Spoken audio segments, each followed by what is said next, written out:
इस एपिसोड की शुरुआत में सियोयून के डैड एक फोटो को देख पता नहीं क्यों लेकिन बहुत घबरा गए। आप ही देखो इस फोटो को जिसमें बस ये दोनों ट्रक के साथ ही तो है। उन्होंने एक छोटा सा पेपर सोफे के अंदर छुपा के रखा। क्यों पता नहीं। उनकी ये हरकतें काफी अजीब थी। इधर मिंजई ने सियोयून को जोर से आवाज देते डोंगयून और यून ने जल्दी से उसका मुंह पकड़ उसे वहां से उठाकर लेकर गए। साथ ही ये सब देख यून समझ चुकी यहाँ कुछ तो गड़बड़ है, क्योंकि यहाँ आने के वक्त यून ने गलती से मिंजई के वॉलपेपर देख लिया जिसमें मिंजई और सियोयून के एक साथ फोटो थी। एंगेजमेंट के बाद जुंगहो ने जीवन सुख को बहुत ही प्यार से संभाला और कहा चिंता मत करना, मैं हूँ। और पीछे से आई यून। उसे अपने इंट्रो देने की बिल्कुल भी जरूरत नहीं पड़ी। जुंगहो को उसके बारे में सब पता है। यून ने उसे टॉन्ट मारा।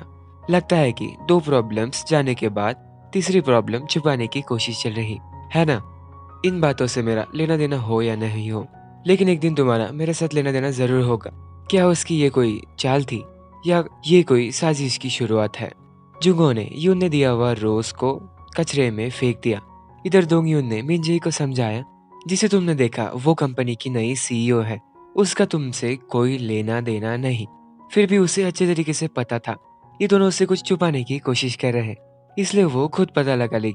दोंगयून ने उसे रोकने के चक्कर में ये दोनों गलती से किस कर बैठे। इसका प्राइस बेचारी को सहना पड़ा एक जोरदार थप्पड़ से। घर पे जीवन सुख मिंजई के साथ बात करना चाहती थी। जुंगो ने यह बात बिल्कुल भी सीरियसली नहीं ली।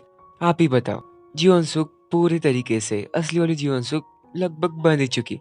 मिंजई से ये मिलने पे फिर से कोई नया बखेड़ा खड़ा हो गया तो? वैसे जुंगो का मूड कुछ और ही कह रहा।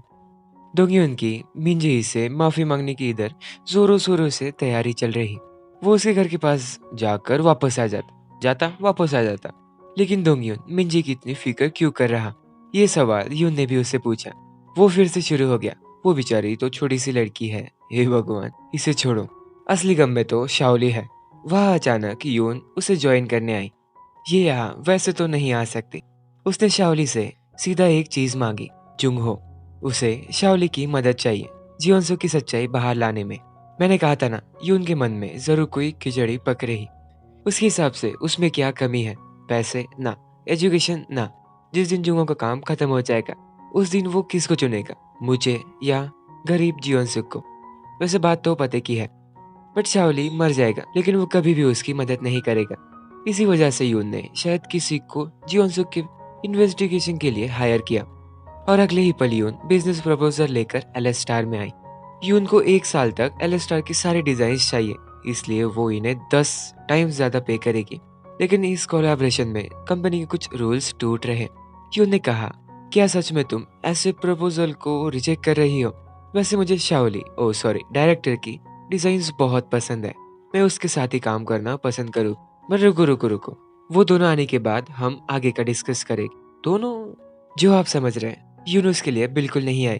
पहले ही उसने शाओली को टेक्स्ट करके रखा था कि मैं जैसे ही कहूंगी तुम मिंजेई को ऑफिस में लेकर आना, इसके बाद तुम मेरी बातों पर यकीन जरूर करोगे। और क्या, मिंजेई आई। उसे जीवनसुख को बहुत बहुत रिक्वेस्ट की कि तुम कहाँ थे वगैरह वगैरह, और उसके असली नाम से बुलाने लगी। यहाँ उसे ना चाहते हुए भी मिंजेई से झूठ कहना पड़ा, असली वाली जीवनसुख बनकर। मिंजेई, तुम्हें समझ नहीं आता क्या सीईओ की ऑफिस में कैसे बर्ताव करे? लेकर जाओ इसे शाओली। लेकिन उसे अंदर ही अंदर बहुत बुरा लग रहा था। आगे ये डील इन तीनों को पसंद आई, लेकिन यहाँ भी ट्रैप है सिग्नेचर से, जो असल जीवनसुख की बहुत ही यूनिक थी। इसीलिए जीवनसुख हिचकिचा रही थी। जुंगो ने उसके पास आते हाथ पकड़कर सिग्नेचर करवाया। Well played. अरे रुको जरा, रुको रुको, तीसरा ट्रैप तो अभी बाकी ही है। कोलैबोरेशन होने के बाद कंपनी के सीईओ को इसे मतलब यून को इनके ज्वेलरी के स्टोरेज एरिया दिखाना होगा, जो सिर्फ ग्रैंडपा की 2 बेटियां या उनकी ग्रैंड डॉटर ही ओपन कर पाएगी। इस मुश्किल से सिर्फ हमें एक ही जन बचा सकता, दोंगयुन। वो जल्दी से लग गया लॉकर को हैक करने के लिए, लेकिन उसने बताया ये लॉकर कोई आम नहीं, इसे हैक करने के लिए उसे काफी टाइम की जरूरत पड़ेगी। और दूसरी चीज, जियोनसुक ने अगर 3 बार गलत पासवर्ड एंटर किया तो ये लॉकर हमेशा के लिए लॉक होकर नोटिफिकेशन पुलिस ऑफिसर्स को जाएगी। फिलहाल परिस्थिति कुछ ऐसी है, उन्हें कोई चमत्कार ही बचा सकता। लॉकर के सामने जियोनसुक फुल्ली सोचने लगी। उसने फर्स्ट अटेम्प्ट में पासवर्ड डाला एल स्टार की ओपनिंग डेट, जो इनकरेक्ट है। दूसरी बार असली जीवन सुख की बर्थडे उसने एंटर की, जो आप मैं और कोई भी सोचता वो सही नहीं थी। और यहाँ बहुत ही गंभीर स्थिति, हमारे जीवन सुख पे यून के शब्दों का तेजी से हमला हो रहा था, साथ ही लास्ट चांस। सोचते सोचते उसे याद आया एक्सीडेंट वाले दिन उसने असली जीवन सुख का फोन अनलॉक किया था 1121 नंबर से, जो उसके मॉम डैड की एक्सीडेंट की डेट भी थी। ये एंटर करते हैं और ये भी पासवर्ड सही था।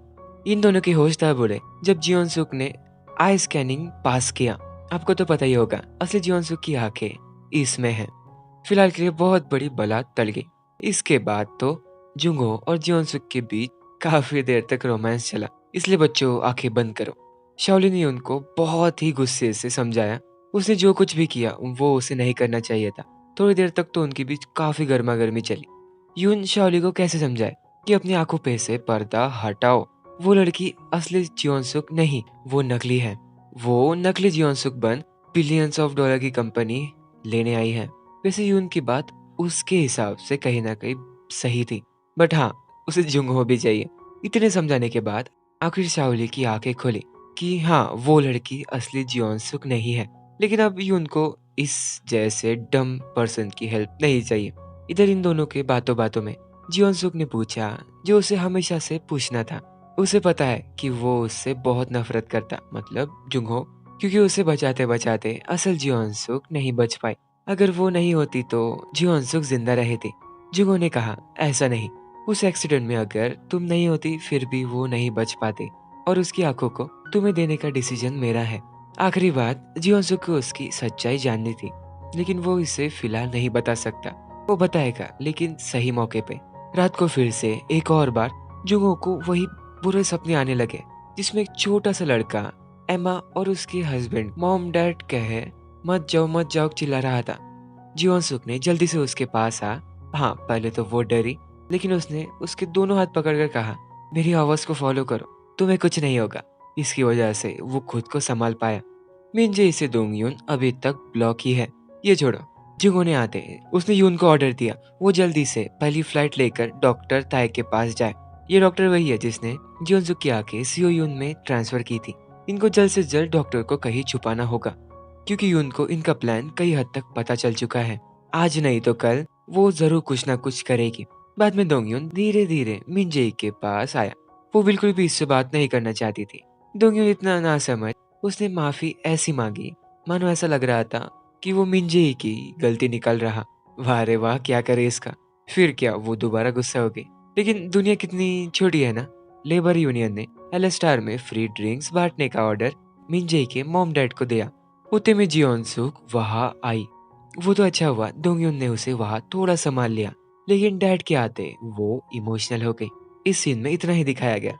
इधर जुंगो ने शाओली से कहा तुम्हें जो कुछ भी जानना है मैं वो बताऊंगा, लेकिन यहाँ नहीं। क्या आप लोग तैयार हो जुंगो की सारी सच्चाई जानने के लिए? फिर आपको अगला पार्ट ही देखना पड़ेगा। I am sorry. अगर आपको ये वीडियो अच्छी लगे तो प्लीज लाइक करो, शेयर करो और सब्सक्राइब जरूर करना। सो बाय बाय।